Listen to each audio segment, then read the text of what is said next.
স্বাগতম জানাই আপনাদের দি গ্রেট ইন্ডিয়া চ্যানেলে। আজকের আমাদের পর্বটি হল ভারতের সমুদ্র বন্দর নিয়ে। এই পর্বে আমরা জানব ভারতের ছোট থেকে নিয়ে বড় সমস্ত সমুদ্র বন্দর সম্পর্কে। তাই ভিডিওটি অবশ্যই শেষ পর্যন্ত দেখবেন। আর আপনি যদি আমাদের চ্যানেলে নতুন হয়ে থাকেন তো অবশ্যই সাবস্ক্রাইব করে আমাদের পাশে থাকবেন। চলুন তাহলে শুরু করি। ভারত প্রায় ৭,৫০০ কিলোমিটারেরও বেশি সমুদ্রতট দ্বারা পরিবেষ্টিত। বিশ্বের কিছু ব্যস্ততম এবং কৌশলগত সমুদ্র বন্দরের আবাসস্থল। প্রাচীন ব্যবসায়িক রুট থেকে আধুনিক সামুদ্রিক কেন্দ্র পর্যন্ত ভারতের সমুদ্র বন্দরগুলি তার বিশ্বব্যাপী বাণিজ্যের জীবনরেখা। আজ আমরা আপনাদের নিয়ে যাব ভারতের সেই সমুদ্র বন্দরগুলির সফরে, যা ভারতের অর্থনীতিকে এগিয়ে নিয়ে যায়। ব্যস্ত প্রধান সমুদ্র বন্দর থেকে শুরু করে অসংখ্য ছোট ছোট সমুদ্র বন্দর পর্যন্ত ভারতের সামুদ্রিক ক্ষমতা সত্যিই অসাধারণ। ভারতে ১৩টি প্রধান সমুদ্র বন্দর রয়েছে। প্রতিটি বন্দরের গুরুত্বপূর্ণ ভূমিকা রয়েছে দেশের বিশাল কার্গো ট্রাফিক পরিচালনা এবং বিশ্বব্যাপী সংযোগ তৈরিতে। আসুন একটু ঘনিষ্ঠভাবে দেখি। ১ নম্বর, গুজরাটের কান্ডোলা। বর্তমানে দীনদয়াল পোর্ট নামে পরিচিত, ভারতে সর্বাধিক কার্গো পরিচালনা করে। ২ নম্বর, মহারাষ্ট্রের জওহরলাল নেহেরু পোর্ট বা নাওয়া শেভা, ভারতের বৃহত্তম কন্টেইনার পোর্ট।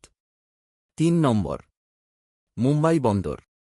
সবচেয়ে পুরনো এবং ব্যস্ততম বন্দরগুলির মধ্যে একটি, এখনও গুরুত্বপূর্ণ ব্যবসার কেন্দ্র। ৪ নম্বর, গোয়ার মর্মুগাঁও বন্দর প্রধানত লোহা আকরিক রপ্তানি করে। ৫ নম্বর, কর্ণাটকের নিউ মাঙ্গালোর পোর্ট ক্রুড অয়েল এবং কেমিক্যাল প্রোডাক্টস পরিচালনা করে। ৬ নম্বর, কেরালার কোচিন পোর্ট মশলা, কেমিক্যাল এবং জাহাজ নির্মাণের জন্য বিখ্যাত। ৭ নম্বর, চেন্নাই পোর্ট ভারতের দক্ষিণাঞ্চলের জন্য একটি প্রধান প্রবেশদ্বার। ৮ নম্বর, কামরাজার পোর্ট বা এনোরে, ভারতের প্রথম কর্পোরেট বন্দর। ৯ নম্বর, তুতিকোরিন বা ভি ও চিদাম্বরানার পোর্ট লবণ থেকে চিনির মতো পণ্য পরিচালনা করে। ১০ অন্ধ্রপ্রদেশের বিশাখাপত্তনম পোর্ট পূর্ব ভারতের জন্য একটি গুরুত্বপূর্ণ লিঙ্ক। ১১ ওডিশার পারাদীপ পোর্ট কয়লা এবং লোহার আকরিক রপ্তানির জন্য বিখ্যাত। ১২ পশ্চিমবঙ্গের কলকাতা পোর্ট, হলদিয়া ডক সহ ভারতের প্রাচীনতম অপারেশনাল বন্দর। ১৩ আন্দামান ও নিকোবর দ্বীপপুঞ্জের পোর্ট। ব্লেয়ার ভারতের সামুদ্রিক প্রতিরক্ষায় একটি কৌশলগত ভূমিকা পালন করে। এই প্রধান সমুদ্রবন্দরগুলি ভারতের কার্গো ট্রাফিকের ৭০%-এরও বেশি পরিচালনা করে। কিন্তু এখানেই শেষ নয়।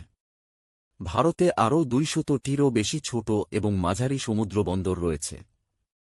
এই ছোট ছোট বন্দরগুলি আকারে ছোট হলেও আঞ্চলিক এবং উপকূলীয় বাণিজ্যে একটি গুরুত্বপূর্ণ ভূমিকা পালন করে। এরা দেশীয় পণ্য বিতরণ, মাছ ধরার কার্যকলাপ এবং স্থানীয় শিল্পগুলির জন্য একটি মূল কেন্দ্র। একসাথে এই বন্দরগুলি একটি জটিল নেটওয়ার্ক গঠন করে যা ভারতের অর্থনীতিকে চালিত করে, দেশটিকে বিশ্বের বিভিন্ন দেশের সাথে সংযুক্ত রাখে এবং পণ্যদ্রব্যের প্রবাহ নিরবিচ্ছিন্ন রাখে। প্রাচীন নাবিকদের থেকে শুরু করে আধুনিক মেগাশিপ পর্যন্ত ভারতের সামুদ্রিক ঐতিহ্য যুগ যুগ ধরে বিবর্তিত হয়েছে এবং এর সমুদ্র বন্দরগুলি বিশ্বব্যাপী বাণিজ্যের গুরুত্বপূর্ণ কেন্দ্র হয়ে উঠেছে। এই সমুদ্র বন্দরগুলি শুধুমাত্র অবকাঠামো নয়, এরা উন্নতি এবং সমৃদ্ধির প্রবেশদ্বার। তাই পরবর্তীবার যখন আপনি কোনো জাহাজ দেখতে পাবেন বা ভারতের বাণিজ্যিক সংখ্যাগুলি শুনবেন, মনে রাখবেন এই সমুদ্র বন্দরগুলি এর সবকিছু সম্ভব করে তুলছে। দ্য গ্রেট ইন্ডিয়ার সাথে থাকার জন্য ধন্যবাদ। যদি আপনি এই ভিডিওটি পছন্দ করেন এবং ভারতের অবকাঠামো, ইতিহাস এবং রহস্য সম্পর্কে আরও জানতে চান, তবে অবশ্যই লাইক, শেয়ার এবং সাবস্ক্রাইব করতে ভুলবেন না।